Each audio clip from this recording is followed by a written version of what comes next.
Bonjour à tous, ici le Sonic Ryu Sensei, j'espère que vous allez bien comme d'habitude mes amis, j'espère que vous allez bien. Aujourd'hui on se retrouve pour parler ensemble du futur de l'œuvre, et plus particulièrement du futur des futurs arcs de l'œuvre de One Piece. Alors comme vous le savez tous, One Piece se découpe en plusieurs arcs, plus ou moins longs, plus ou moins importants vis-à-vis de l'histoire, enfin si je puis dire. Et d'après monsieur Eiichiro Oda qui est la puissance, l'auteur de One Piece, son manga n'est qu'à 60%, ce qui sous-entend bien qu'il reste environ 15 ans avant la fin du manga, en comptant bien sûr les différentes poses de l'auteur, ainsi que du magazine de prépublication, le Weekly Shonen Jump. Weekly Shonen Jump, quel magazine de prépublication puissant. Après voilà, bien entendu, ce ne sont que mes estimations personnelles. Et d'ailleurs j'en profite pour répondre à une question qui m'a beaucoup été posée, et qui m'est encore actuellement beaucoup posée. Ryu Sensei aka Ryu Sincère, Ryu Sensei, Ryu Sensei, l'homme aussi sincère que Koshiro le sincère, que feras-tu à la fin de One Piece? Eh bien mes amis, One Piece est une œuvre intemporelle, voyez-vous. De ce fait que l'histoire se termine, que l'histoire se finisse ou pas, ça n'y changera rien. La piraterie n'est jamais finie, sachez-le. Par conséquent, je continuerai quoi qu'il arrive, et ça, mes amis, ça mes amis, ça c'est beau. Ah, faut avouer qu'on peut difficilement mieux faire niveau intro. Bref, allez, parlons concrètement. Comme vous le savez certainement, lors du Jump Festa 2017, de l'éditeur japonais Shueisha qui s'est déroulé dans le hall du Macquarie Mess, Eiichiro Oda lui-même, bien qu'absent, a partagé un message des plus incroyables aux visiteurs. En effet, ce dernier a annoncé qu'il n'y aura pas un, ni deux, mais bien 3 arcs en 2017. Et ça, c'est incroyable. Du coup, on aura l'arc Whole Cake Island avec Big Mom, Mama, la Yonkou, l'empereur des mers, la rêverie ainsi que l'arc Wano Kuni, qui nous a été teasé et ce depuis un bail maintenant.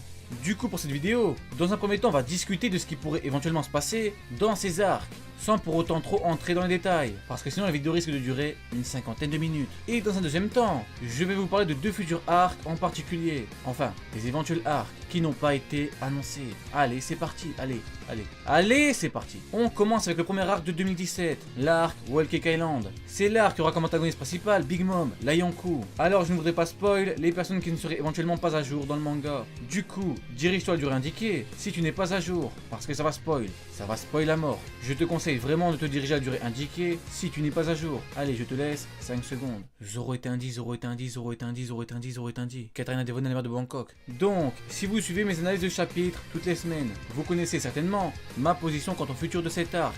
Big Mom doit tomber. Au départ, j'étais en mode non, c'est pas possible. Luffy n'est clairement pas prêt. Luffy n'est pas assez puissant. Luffy revient d'un combat ultra serré avec Mingo. C'est mort, c'est pas possible. Mais avec les événements actuels, on se rend compte que finalement, la fin est proche pour Big Mom. On se rend compte que finalement, la fin est proche pour Mama. Ils n'ont pas le choix. Soit elle tombe, soit c'est la merde totale pour eux, tout simplement. Du coup, je vous l'ai souvent répété, mais je pense à un carnage général durant la Tea Party, avec toutes les créatures du monde, des livres emprisonnés par Charlotte Mondor, qui vont être libérés. De ce fait, si on cumule cette libération, un mariage saboté et un potentiel retour de certains personnages, il n'y a pas vraiment d'autre mot pour décrire la chose. Carnage, tout simplement, ou bordel général. On aura droit à des affrontements de tarés. Si ça se trouve, on va même avoir droit à une fusillade de malades. Ça va partir en live. C'est sûr, c'est certain. Du coup, comme je vous l'ai dit, pour moi, ils n'ont pas d'autre choix. Soit ils font tomber Mama, soit c'est mort. Parce que l'alliance est impossible, et la négociation aussi. Du coup, pour cet arc, moi je vois la chute d'Yonkou. Parce que je vois vraiment pas comment Eiichiro Oda pourrait réussir à faire en sorte que la Yonkou ne tombe pas à la fin de cet arc. C'est comme ça, tout simplement. Du coup, voilà pour une prédiction ou mes hypothèses quant à cet arc. Vous nommez ça comme vous voulez. Moi, ce que je veux, c'est enfin assister, après plusieurs mois d'attente, à la Tea Party. C'est tout ce que je veux. Donc, je viens de vous parler de l'arc Whole Cake Island. Maintenant, parlons de la suite. Alors, je ne sais pas si Eiichiro Oda a donné ou pas un certain schéma en ce qui concerne la continuité de son manga vis-à-vis des 3 arcs qu'il a annoncé pour cette année 2017, qui au passage s'annonce être des plus énormes, mais pour ma part, je pense que juste après Whole Cake Island, on aura droit à la rêverie, parce qu'on a eu que du full Mugiwara. Faut que ça change un peu. Du coup, je ne pense même pas qu'on passera par Wano entre deux, ou autre. Non, à mon sens, on aura du full rêverie. Juste après Whole Cake Island. Ça nous permettra de passer un peu à autre chose. En attendant bien sûr, l'arc Wano, l'arc Wano Kuni. Du coup Ryu Sensei, la rêverie, qu'est-ce que c'est? Eh bien la rêverie est le conseil des rois et c'est Kaikaigi en japonais. C'est un conseil général, un peu comme un conseil de classe. Sauf que là c'est pas des profs qu'il y aura autour de la table, mais les dirigeants des différents royaumes du monde de One Piece. Ce conseil est dirigé par le gouvernement mondial. Et les différents royaumes ont le droit de participer à la rêverie qu'uniquement s'ils ont rejoint le JM, tout simplement. En membres connus, on connaît par exemple Monsieur Nefertari Cobra et Kobura, qui représente Alabasta, Riku Doldo 3 pour Dressrosa, Neptune pour le royaume, Ryugu, etc. etc. Bien, maintenant on a le droit de se poser une certaine question. Pourquoi cet arc est-il tant attendu des fans, par les fans, du manga du monde entier? Pourquoi un conseil de classe de niveau mondial, avec différents royaumes, est-il aussi attendu? Parce que si on y réfléchit bien, ce n'est qu'un simple conseil de classe, avec les dirigeants de différents royaumes. Et d'ailleurs, on en a même déjà eu un avant l'ellipse, et ça n'avait strictement rien d'impressionnant. Alors, Ryo sérieux, maintenant dis-nous tout. Pourquoi cet arc est-il aussi attendu? Eh bien c'est simple, il y a deux raisons majeures. Une volonté du public de voir les différents rois du monde, parce qu'on va pas se mentir, ça risque d'être des plus intéressants et des plus drôles, enfin certainement. Et d'une seconde part, la raison number one, un nom, un homme, une légende, Monsieur Monkey D. Dragon, le chef suprême de l'armée des révolutionnaires. Alors vous allez me dire, le retour de Dragon lors de cet arc n'a jamais été annoncé officiellement. Ryo, cette escroquerie aurait-il encore frappé? Eh bien non, ce n'est pas une escroquerie. En réalité, Monsieur Dragon, Monsieur Monkey D. Dragon, a beaucoup été associé à la rêverie. Si on regarde bien, dans la première rêverie, la seule information que nous avons vraiment eue, c'est le fait que Dragon était très dangereux et qu'il montait sans cesse, enfin, qu'il montait en dangerosité. Déjà là, on a un bon lien, mais bon, voilà. Je sais que vous allez me dire, Ryo, tu abuses. Cette info date d'il y a très longtemps. C'est peut-être rien, ce n'est peut-être rien. Mais non. Déjà, sachez une chose, Monsieur Eiichiro Oda ne laisse jamais rien au hasard. Et sachez une seconde chose, Monsieur Eiichiro Oda, cet homme, est un génie. Ne l'oubliez pas. Bref, sinon si je dis que Dragon, Monkey D. Dragon, interviendra forcément durant cette rêverie, c'est aussi et surtout parce que de par son statut de chef suprême de l'armée des révolutionnaires, il est contre le GM, il est voué à les combattre. Et selon vous, on va se poser une simple question. Quel est le moment propice pour s'en prendre au GM? Effectivement, lors de la rêverie, le conseil de classe des différents royaumes qui ont adhéré au GM. Tout simplement, ce n'est que de la logique. Alors après, il est possible que je sois allé trop loin, c'est possible, et que Dragon n'aura pas de lien direct avec cette rêverie, mais bon, je reste persuadé qu'il interviendra forcément, ou alors qu'il interviendra en dehors de la rêverie, mais durant ce même laps de temps, si vous voyez ce que je veux dire. Donc voilà, pour moi, les révolutionnaires et leur chef suprême, Monsieur Monkey D. Dragon, risquent de faire beaucoup parler d'eux durant cet arc qui se déroulera en 2017.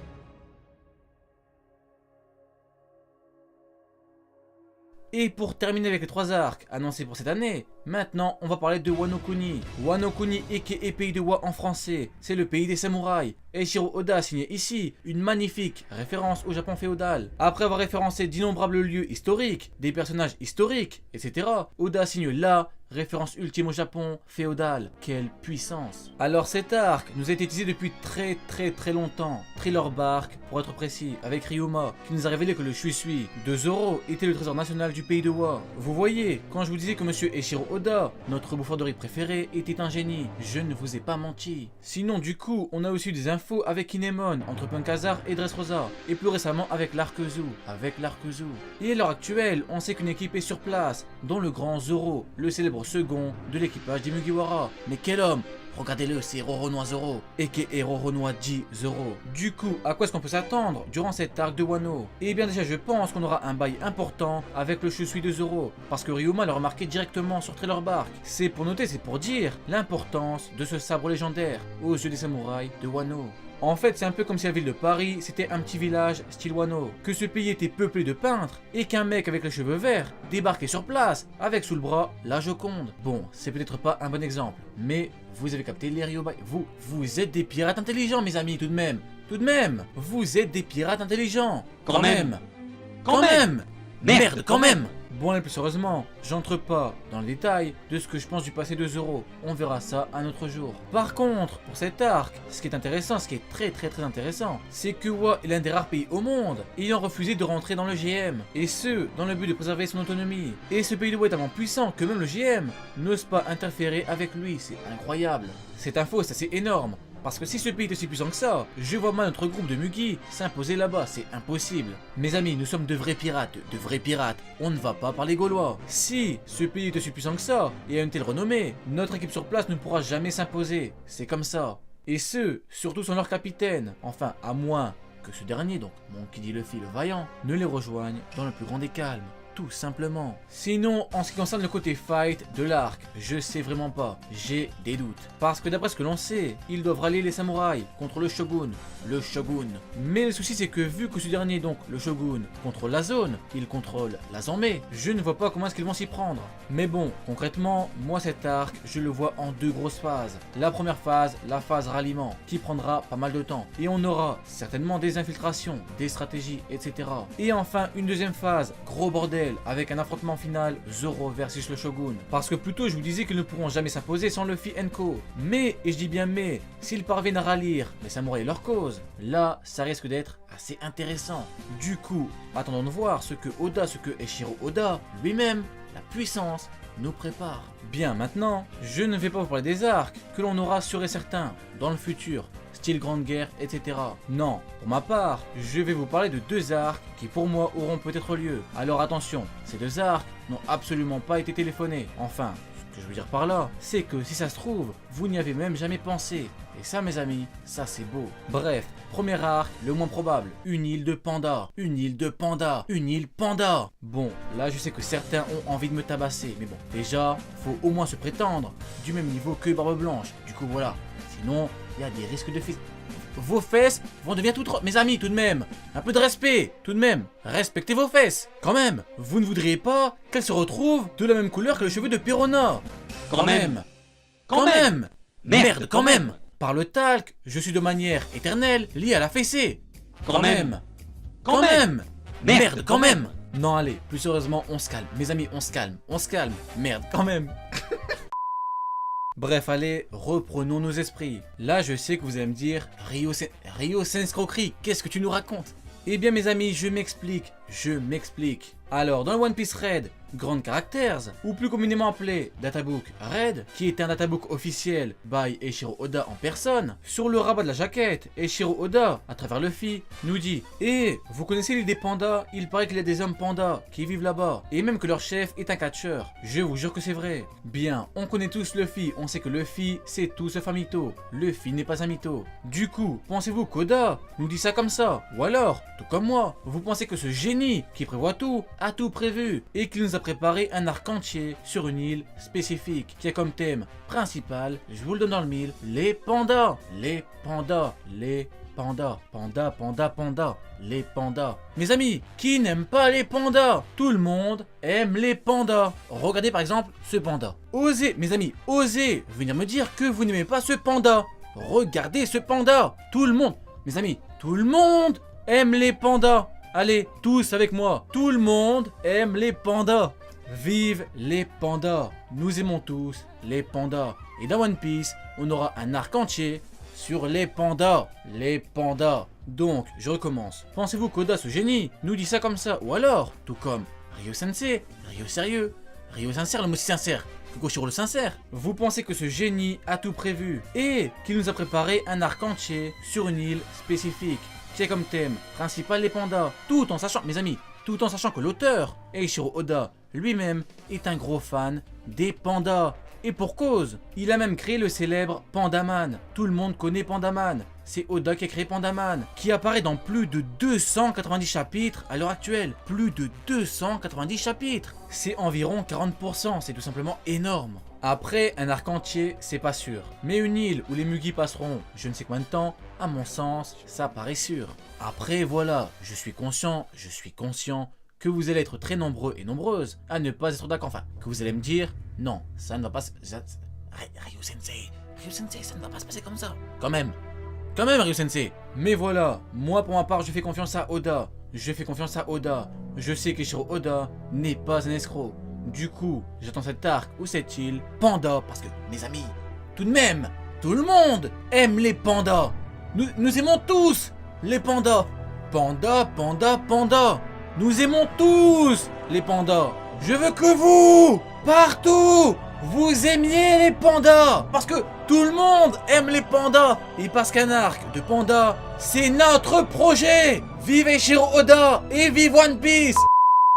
Donc, je terminerai avec ça. Je pense aussi à un arc avec une île hivernale, style Punk Hazard, sans le côté chaud de l'île. Parce que vous savez tous que l'île favorite de Kaido est une île hivernale. Du coup, je pense que le combat final, Luffy versus Kaido, s'il a bien lieu, aura lieu sur une île hivernale. Ça rendra le combat symbolique pour Kaido, pour nous tous, parce que je veux que vous, partout, vous aimiez les pandas. Parce que tout le monde aime les pandas quand même.